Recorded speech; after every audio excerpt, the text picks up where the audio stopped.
Good evening everyone, welcome to knowledge account. তোমাদের সন্ধ্যা 7টার WBP GK booster ক্লাসে সবাইকে welcome. আজকে আমাদের হবে জিকে সেট 14। এর আগের 1 থেকে 13 নম্বর ক্লাস তোমাদের রয়েছে ডাব্লিউবিপি জিকে বুস্টার প্লেলিস্টে। আগে যারা যারা দেখোনি তারা এখানে আই বাটনেও ক্লিক করে তোমরা আগের এই প্লেলিস্টের ক্লাসগুলো দেখতে পারো। আর পুলিশ পরীক্ষার প্রস্তুতির জন্য আমাদের নতুন চ্যানেল কে স্টাডিকে তোমরা সাবস্ক্রাইব করে নিও।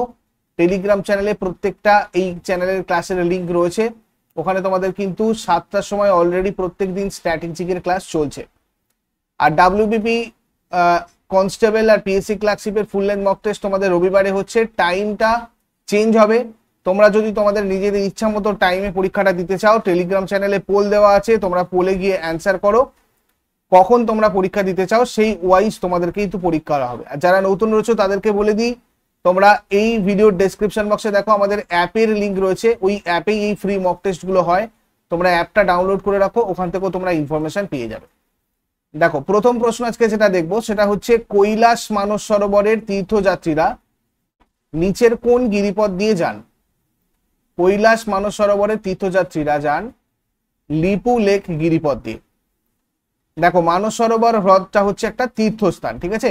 এখানে ভারত, নেপাল, তিব্বত এবং প্রতিবেশী দেশগুলোর ধর্মীয় লোকেরা তীর্থের জন্য যান। এবারে কৈলাস মানস সরোবরটা তিব্বতে রয়েছে। তো আমাদের যে পররাষ্ট্র মন্ত্রণালয় রয়েছে, এই পররাষ্ট্র মন্ত্রণালয় প্রত্যেক বছর জুন মাস থেকে সেপ্টেম্বর পর্যন্ত এই মানস সরোবর তীর্থযাত্রা আয়োজন করে। কৈলাস মানস সরোবরের দুটো পথ রয়েছে, একটা হচ্ছে সিকিমের নাথুলা গিরিপথ আর একটা হচ্ছে উত্তরাখণ্ডের লিপুলেক গিরিপথ। তারপরে দোদাবেতা শিখর নিচের কোন পর্বত শ্রেণীতে অবস্থিত? দোদাবেতা শিখর এটা কোথায় রয়েছে? নীলগিরিতে অবশ্যই, কেননা এই দোদাবেতাটাই হচ্ছে আমাদের নীলগিরি পর্বতমালার সর্বোচ্চ শৃঙ্গ। মহেন্দ্রগিরি যেটা রয়েছে, মহেন্দ্রগিরি, এই মহেন্দ্রগিরিটা উড়িষ্যার গজপতি জেলাতে রয়েছে। এটা উড়িষ্যার দ্বিতীয় সর্বোচ্চ শৃঙ্গ মহেন্দ্রগিরি। আর আনামালাই পর্বত, এটাকে আমরা কিন্তু এলিফ্যান্ট মাউন্টেনও বলে থাকি। এটা আনামালাইয়ের সর্বোচ্চ শৃঙ্গ হচ্ছে তোমার আনামুরি। তারপরে মিসমি জনগণ ভারতের নিচের কোন রাজ্যের বাসিন্দা? এই মিসমি উপজাতি আমরা কোথায় দেখতে পাই? অরুণাচল প্রদেশে দেখতে পাই। তারপরে নিচের কোন শিল্প কোরাপুটে অবস্থিত? দেখো, এখানে অ্যাকচুয়ালি বিমান নির্মাণ শিল্প রয়েছে কোরাপুটে। উড়িষ্যার কোরাপুট ভারত সরকারের একটা প্রতিরক্ষা উদ্যোগ, মানে হিন্দুস্তান এরোনটিক্স লিমিটেড এখানে রয়েছে আর কি। হালের ইঞ্জিনের বিভাগের জন্য বিখ্যাত। এই কারখানায় যেমন তোমরা যে ছবিটা দেখতে পাচ্ছ, মিগ, তারপর সুখোই ফাইটার এয়ারক্রাফট, এটা হচ্ছে সুখোই ফাইটার এয়ারক্রাফট, এইগুলো ইঞ্জিনগুলো এখানে তৈরি করা হয়। এটা রয়েছে কোরাপুটে। ভারতের প্রথম ইংরাজি সংবাদপত্র কে প্রচলন করে? প্রথম ইংরাজি সংবাদপত্র কি? আমাদের বেঙ্গল গেজেট, যেটা জেমস অগাস্টাস হিকি চালু করেছিল। বেঙ্গল গেজেট 1780 সালে জেমস অগাস্টাস হিকি প্রকাশ করেছিলেন। এটা ছিল একটা সাপ্তাহিক পত্রিকা, যেটা প্রত্যেক শনিবারে প্রকাশিত হতো। এটা প্রথম প্রকাশিত হয়েছিল ব্রিটিশ ভারতের রাজধানী কলকাতা থেকে। নেক্সট কোয়েশ্চেনে যাবার আগে তোমাদেরকে বলে দিই, তোমরা এইভাবে প্র্যাকটিস ক্লাসের পাশাপাশি যদি প্রত্যেকটা সাবজেক্টের চ্যাপ্টার ওয়াইজ কনসেপচুয়াল ক্লাস, মানে থিওরি ক্লাস, তার সাথে এমসিকিউ এবং প্রত্যেকটা চ্যাপ্টারের মক টেস্ট, প্রায় 500টা মক টেস্ট তোমাদের এই পরিবর্তন ব্যাচে রয়েছে। প্রত্যেকটা চ্যাপ্টারকে ধরে ধরে মক টেস্ট রয়েছে, যাতে তোমাদের প্রত্যেকটা চ্যাপ্টার প্র্যাকটিস করতে সুবিধা হয়, এবং তার সাথে সাথে ফুল লেন্থ মক টেস্ট। তো এটাতে তোমরা যদি জয়েন করতে চাও 9593430522 এই নাম্বারে তোমরা অবশ্যই যোগাযোগ করে নিও। আর ডাব্লিউবিপিএসসি ক্লার্কশিপের প্রিলিয়ার মেনের ইন্টিগ্রেটেড ব্যাচও তোমাদের চলছে এই অ্যাপে। তোমরা চাইলে এটাতেও জয়েন করতে পারো। এখানেও তোমাদের অধ্যায়ভিত্তিক বিস্তারিত ক্লাস, অধ্যায়ভিত্তিক এমসিকিউ, মেনের জন্য কনভেনশনাল রাইটিং, এগুলো সবকটাই চলছে। তো 9593430522 এই নাম্বারে তোমরা অবশ্যই যোগাযোগ করে নেবে। নেক্সট কোয়েশ্চেন, পঞ্চসিদ্ধান্তিকা গ্রন্থটি কে লিখেছেন? এটা লিখেছেন বরাহমিহির। আর্যভট্ট সূর্য সিদ্ধান্ত নামক গ্রন্থটি রচনা করেন। এই ব্রহ্ম সিদ্ধান্ত গ্রন্থটা ব্রহ্মগুপ্ত রচনা করেন। আর বৃহৎ সংহিতা, যেটা বৃহৎ সংহিতা গ্রন্থটা আমাদের এই বরাহমিহির রচনা করেছিলেন। নিম্নলিখিত বৌদ্ধ পুস্তকগুলির মধ্যে কোনটি সন্ন্যাসী এবং সন্ন্যাসীদের নিয়মের সাথে সম্পর্কিত? বিনয় পিটক, এটাকে বুক অফ ডিসিপ্লিনও বলা হয়। সূত্র পিটক প্রথম বৌদ্ধ সম্মেলনে, মানে প্রথম বৌদ্ধ সম্মেলনে এটা নিয়ে আলোচনা হয়েছিল।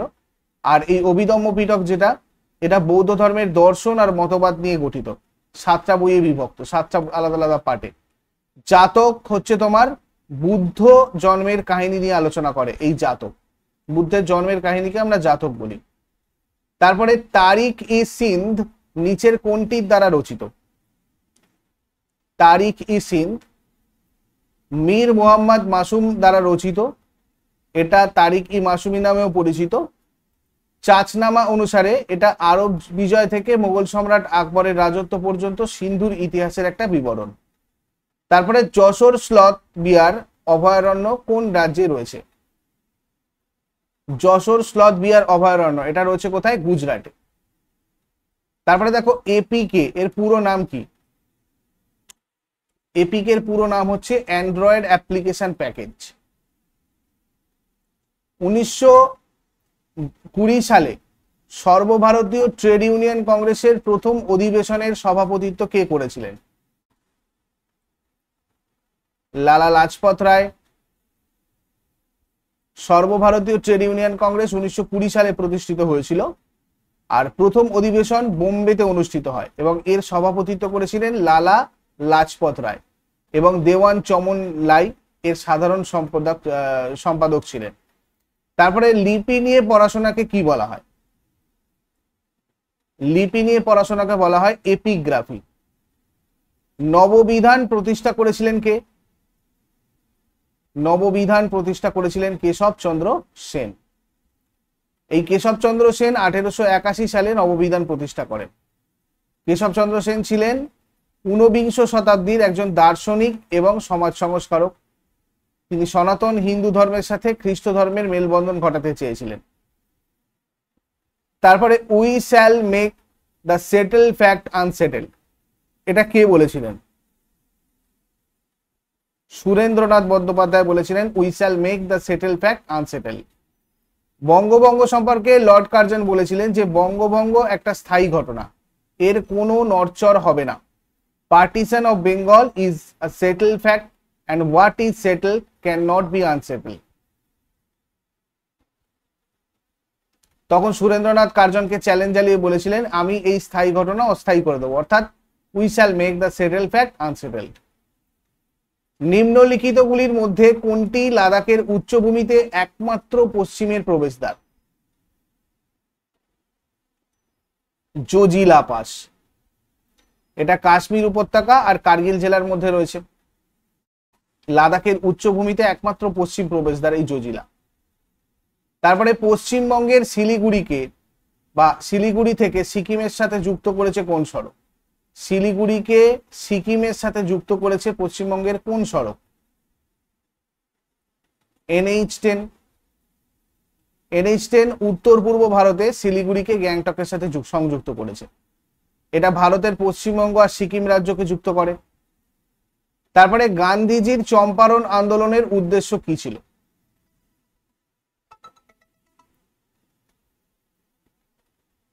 নীল চাষীদের সমস্যার সমাধান। 1917 সালে মহাত্মা গান্ধী 3 কাঠিয়া ব্যবস্থার বিরুদ্ধে চম্পারণ সত্যাগ্রহ শুরু করেছিলেন।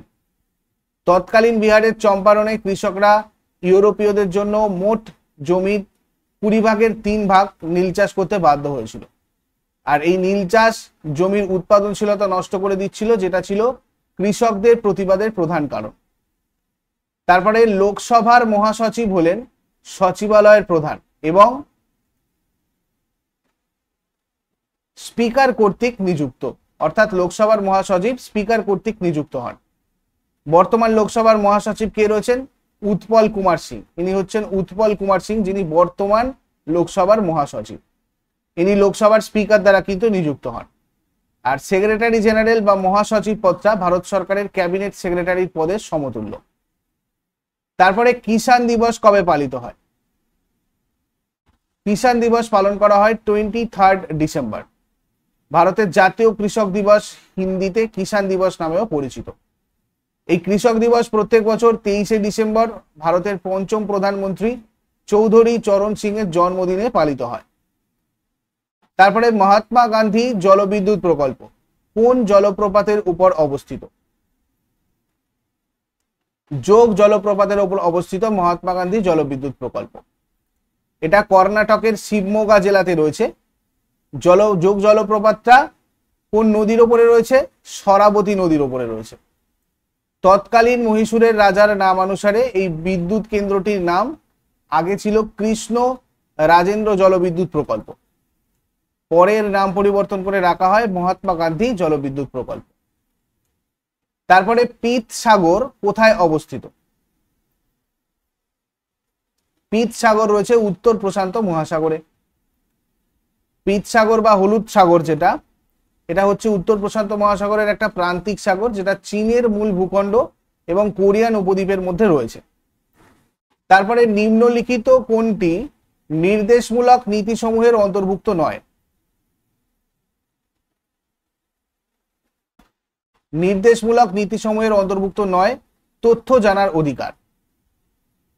তথ্য জানার অধিকার সংবিধানের 19(1) আর্টিকেলে বাক্য ও মত প্রকাশের স্বাধীনতার মধ্যে অন্তর্ভুক্ত রয়েছে। নেক্সট, নিম্নলিখিত কোন ধারায় সংখ্যালঘুদের স্বার্থ রক্ষার কথা বলা আছে? 29 নম্বর ধারায় সংখ্যালঘুদের স্বার্থ রক্ষার কথা বলা আছে। সংবিধানের 29 নম্বর আর্টিকেলের ক্লজ 1-এ বলা আছে যে সংখ্যালঘুদের নিজস্ব ভাষা সংস্কৃতি রক্ষা করা বা পালন করার অধিকার রয়েছে। এবং 29 নম্বর আর্টিকেলের ক্লজ 2-তে রাষ্ট্রের অর্থ সাহায্যপ্রাপ্ত কোনো বিদ্যালয়ে সংখ্যালঘুদের ভর্তির ক্ষেত্রে ধর্ম, জাতি, বর্ণ, ভাষা এগুলোর ভিত্তিতে বৈষম্য করা যাবে না, সেটা লেখা রয়েছে। নেক্সট, গুজরাটের কোন শহরটি জাহাজ ভাঙার কারখানার জন্য বিখ্যাত? জাহাজ ভাঙার কারখানার জন্য বিখ্যাত। আলাং জাহাজ ভাঙার কারখানার জন্য বিখ্যাত। আলং হচ্ছে ভারতের গুজরাট রাজ্যের ভাবনগর জেলার একটা শহর। এটা আলাং শিপ ব্রেকিং ইয়ার্ডের জন্য বিখ্যাত। একে বিশ্বের বৃহত্তম শিপ গ্রেভিয়ার্ড হিসেবে বিবেচনা করা হয়। তারপরে সাংগাই উৎসব কোন রাজ্যে পালিত হয়? সাংগাই উৎসব মণিপুরে পালিত হয়। এই উৎসবের নামকরণ করা হয়েছে মণিপুরের রাষ্ট্রীয় প্রাণী সাংগাইয়ের নামে। সাংগাইটা মণিপুরের রাষ্ট্রীয় প্রাণী। 2010 সালে এই উৎসবটা শুরু হয়েছিল। সাধারণত এটি প্রতি বছর নভেম্বর মাসে পালিত হয়। ভুটান, মিশর, কম্বোডিয়া, মালদ্বীপের মতো দেশগুলিও এই উৎসবে অংশ নেয়। তারপরে কোন বছর কংগ্রেস মৌলিক অধিকার এবং জাতীয় অর্থনীতির বিষয়ে প্রস্তাব গ্রহণ করে? 1931 খ্রিস্টাব্দে। 1931 সালে করাচি অধিবেশনে ভারতীয় জাতীয় কংগ্রেস কর্তৃক করাচি প্রস্তাব পাশ হয়। সর্দার বল্লভভাই প্যাটেল এই অধিবেশনে সভাপতি ছিলেন। ওই অধিবেশনে মৌলিক অধিকার আর জাতীয় অর্থনৈতিক নীতি সংক্রান্ত রেজলিউশন পাশ করা হয়েছিল। তারপরে কম্পনশীল তারের প্রকৃতির নির্ণয় করার জন্য যে যন্ত্র ব্যবহার করা হয় সেটা হলো কোনটা? কম্পনশীল তারের প্রকৃতি নির্ণয় করার জন্য ব্যবহার করা হয় কোনটা? এই যন্ত্রটার নাম হচ্ছে তোমার সোনোমিটার। হাইকোর্টের বিচার ক্ষমতা বা এখতিয়ারকে সম্প্রসারিত করতে পারেন কে? সংসদ, পার্লামেন্ট। 230-এর 1 নম্বর আর্টিকেল অনুযায়ী পার্লামেন্ট হাইকোর্টগুলোর এখতিয়ারকে সম্প্রসারিত করতে পারে। 214 নম্বর আর্টিকেলে প্রত্যেক রাজ্যে একটি করে হাইকোর্ট স্থাপন করার কথা বলা হয়েছে। আর হাইকোর্টের বিচারপতিরা 62 বছর বয়সে কিন্তু অবসর গ্রহণ করে। নেক্সট, অ্যান্টি স্টেরিলিটি বা বন্ধ্যাত্ব প্রতিরোধী ভিটামিন কোনটা? অ্যান্টি স্টেরিলিটি বা বন্ধ্যাত্ব প্রতিরোধী ভিটামিন হচ্ছে তোমার vitamin E. Vitamin E anti sterility vitamin, এটাকে মানে ভিটামিন ই কে অ্যান্টি স্টেরিলিটি ভিটামিনও বলা হয়, কারণ এটা পুরুষ আর মহিলাদের যৌন স্বাস্থ্য বৃদ্ধি করে এবং বন্ধ্যাত্ব সম্পর্কিত সমস্যাগুলোর চিকিৎসার জন্য ব্যাপকভাবে এগুলো ব্যবহৃত হয়। তারপরে রাম মন্দিরের প্রথম তলা বা ফার্স্ট ফ্লোর তৈরিতে কোন বেলে পাথর ব্যবহার করা হয়েছে? গোলাপি বেলে পাথর। রাজস্থানের ভরতপুর অঞ্চলের এই নির্দিষ্ট ধরনের গোলাপি বেলে পাথর, এটা কোথা থেকে আনা হয়েছে? রাজস্থানের ভরতপুর থেকে, যেটা দিয়ে মন্দিরের প্রথম তলা নির্মাণ করা হয়েছে। এই পাথরটার নাম বংশী পাহাড়পুর। সুলতানি যুগে গুণরাজ খাঁ উপাধি পেয়েছিলেন কে? মালাধর বসু। ইনি ছিলেন একজন বাঙালি কবি, সংস্কৃত সাহিত্য আর বৈষ্ণব ধর্মতত্ত্বের পণ্ডিত ছিলেন। সুলতান রুকনুদ্দিন বরবক শাহ মালাধর বসুকে গুণরাজ খান উপাধিতে ভূষিত করেন। রুকনুদ্দিন বরবক শাহ ছিলেন সুলতান নাসিরউদ্দিন মাহমুদ শাহের পুত্র। 2023 অনুযায়ী কোন রাজ্য নারকেল তেলের প্রধান উৎপাদক ছিল? কর্ণাটক। কর্ণাটক প্রায় 4210 মেট্রিক টন করেছে। তারপরে রয়েছে তামিলনাড়ু, তারপরে কেরালা। কবে গোয়া ভারতের 25তম অঙ্গরাজ্যে পরিণত হয়? 1987 সালে। গোয়া আয়তনের দিক থেকে ভারতের ক্ষুদ্রতম রাজ্য। 1947 সালে ভারত স্বাধীন হওয়ার পরেও গোয়া পর্তুগিজ প্রশাসনের অধীনে ছিল। ভারতীয় সেনাবাহিনী 1961 সালে গোয়া আক্রমণ করে এবং দখল করে। ভারতে কোথায় জাফরানের চাষ হয়? জাফরানের চাষ হয় কারেওয়া সমভূমিতে। জম্মু আর কাশ্মীরের কারেওয়া উচ্চভূমিতে জাফরানের চাষ করা হয়।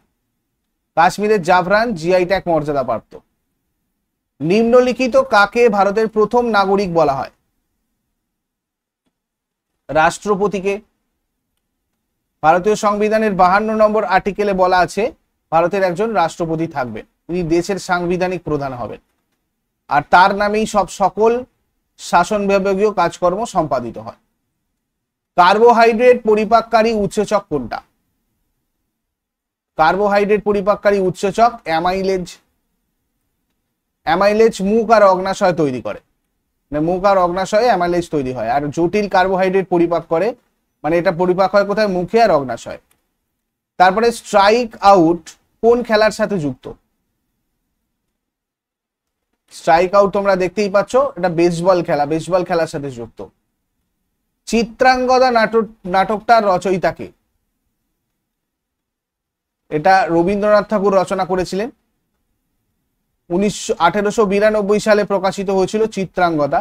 এটা রবীন্দ্রনাথ ঠাকুরের সৃষ্ট একটা নৃত্যনাট্য, যেটা মণিপুর রাজ্যের পৌরাণিক রাজকন্যা এবং মহাভারত অনুযায়ী অর্জুনের অন্যতম স্ত্রী চিত্রাঙ্গদার উপর ভিত্তি করে তৈরি।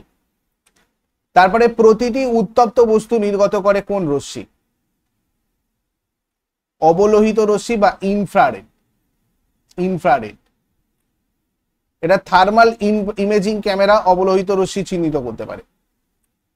কোন বলিউড অভিনেত্রী Times 100 most influential people of 2024 তালিকায় স্থান পেয়েছে? আলিয়া ভাট। তো এগুলো ছিল তোমাদের আজকের কোয়েশ্চেন্স। হার্ড লেগেছে, মিডিয়াম লেগেছে না ইজি লেগেছে অবশ্যই সবাই আমাকে জানিও কমেন্টে ফিডব্যাকটা। আর আগামীকাল অর্থাৎ শনিবার সন্ধ্যাবেলা 6টার সময় তোমাদের কিন্তু জিকে ম্যারাথনের ক্লাস হবে। সবাই লিঙ্কটা টেলিগ্রাম চ্যানেলে পেয়ে যাবে, আমি শেয়ার করে দেবো। এটা তোমাদের লাইভ হবে। 200 জিকে ম্যারাথনের জিকের কোয়েশ্চেন নিয়ে আমরা ম্যারাথন করব। আর সবাই টেলিগ্রাম চ্যানেলে যুক্ত হয়ে যেও। এই কখন তোমরা মক টেস্টটা দিতে পারবে তার জন্য যে পোলটা দেওয়া আছে, পোলটাতে ভোটটা দিয়ে দিও, তাহলে আমরা বুঝতে পারবো যে তোমাদের কোন টাইমটা ফেভারেবল টাইম। সেই টাইমেই কিন্তু তোমাদের মক টেস্টটা অ্যারেঞ্জ করা হবে। যেটা সব থেকে বেশি ভোট পড়বে সেই সময় তোমাদেরকে কিন্তু মক টেস্টটা দেওয়া হবে। ঠিক আছে?